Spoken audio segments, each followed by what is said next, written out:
உங்களே தான் உங்களே தான் உங்களே தான் யார் நீங்க தான் உங்களே தான் சொல்றேன்.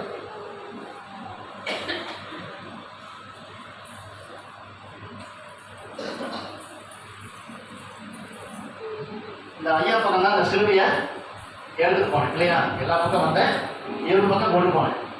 கொண்டு போகும்போது இறைவன் என்னுடைய தலையில் காயங்களை ஏற்படுத்தினார்.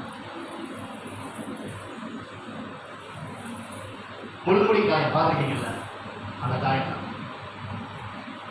அப்படி என்றால் இறைவன் இந்த இடத்தில் அவருடைய காயத்தை உங்கள் முன்னால் வெளிப்படுத்துகிறார். இதான ஏன் வெளிப்படுத்துறார்?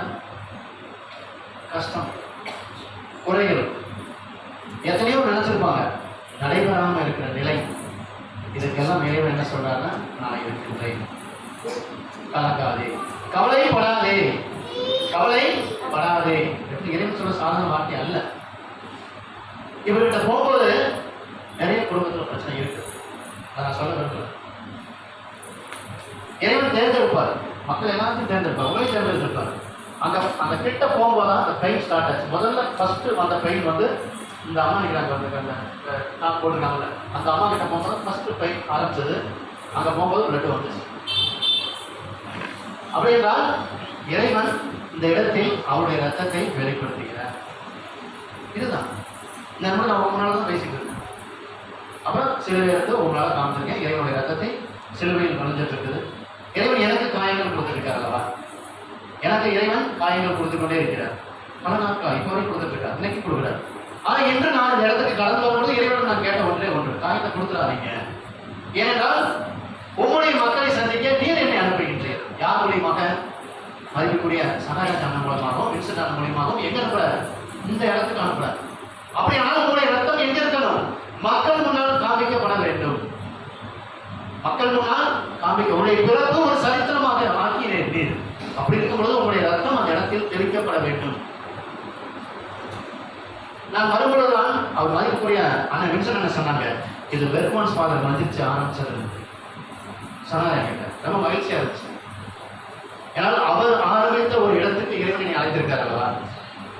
யார் மூலியமாக? மூலியமாக. யாரை சந்திப்பதற்கு? இறைவன்களை அவர்களை சந்திப்பதற்கு. அப்பொழுது நான் இறைவன் என்ன வேண்டி வந்து, உங்களுடைய ரத்தத்தை இறை மக்கள் காண வேண்டும். யாரெல்லாம் நீர் அந்த இடத்துக்கு தேர்ந்தெடுத்து கொண்டு வருகிறீரோ அவர்கள் அதை காமிக்க வேண்டும். எத்தனையோ மக்கள் வந்தார்கள், ஆனால் தேர்ந்தெடுக்கப்பட்டவர் ஒரு சிலர் மட்டுமே. அப்படி என்றால் இன்று நீங்கள் தேர்ந்தெடுக்கப்பட்டவர். அப்படித்தானே?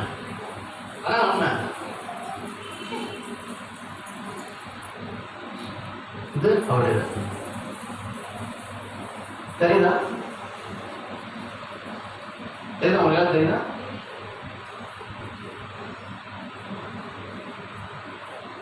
அவருடைய காயங்களினாலே நான் சுகமானேன்.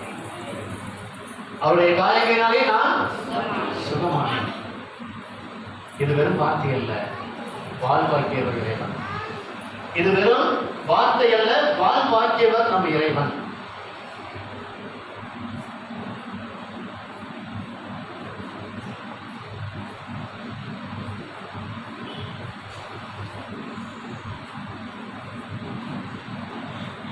வலிகள் முதலில் இருக்கத்தான் செய்யும், வலி இருக்குது. ஆனால் இறைவன் கூறி இருக்கின்றாரே, என்னுடைய ரத்தம் உன் வலியை போக்குவதற்காக அல்ல, மாறாக என் மக்களாகிய ஒவ்வொருடைய வலிகளை நான் தேர்ந்தெடுத்திருக்கின்றேன். இதைத்தான் இறைவன் சொல்ற.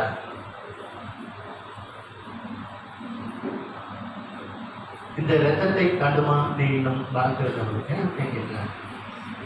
நான் சிறு ஏன் இந்த நிலையை கண்டு நீங்கள் மனமானமாக இருக்கின்றீர்கள்? இறைவன் கூறுகின்றார், அவருடைய ரத்தம், அவருடைய ரத்தம் இந்த நாளில் இந்த இடத்தில் இருக்க வேண்டும் என்பது யாருடைய எண்ணம்? இறைவனுடைய திட்டம். அதை யாராலும் மாற்றுகிறார். நான் தொடர்ந்து உங்களுக்காக ஜெபிக்கிறேன். இறைவன் உங்கள் ஒவ்வொருவருடனும் இருக்கின்றார். இறைவன் உங்களுடைய ஒவ்வொருவருடனும் இருக்கின்றார். அதை மனதில் வைத்துக் கொள்ளுங்கள். காட்சி பொருளாக எண்ணிவிடாதீர்கள். கருணை உள்ளம் கொண்ட அன்னை மரியாள் ஒரே மகனை இந்த உலகத்திற்கு கொடுத்தது நமக்காக, நம்மை மீட்டெடுப்பதற்காக கொடுத்த இறைவன் தான் நம் இறைவன். அவருடைய ரத்தத்தை சிந்தி நம்மை மீட்டெடுக்கின்றார். இன்றும் சிந்திக் கொண்டிருக்கின்றார். அவருடைய பிறப்பு விழாவை நாம் சந்தைக்கு எடுக்கின்றோம். மனமாகுவோம், நற்செய்தியை நம்புவோம், இறைவனுக்கு உகந்த பிள்ளையாக இருப்போம். இறைவன் என்றென்றும் வாழ்த்த பெறுவானாக. ஆமென். இப்போ ஒரு சின்ன ஜெபம்.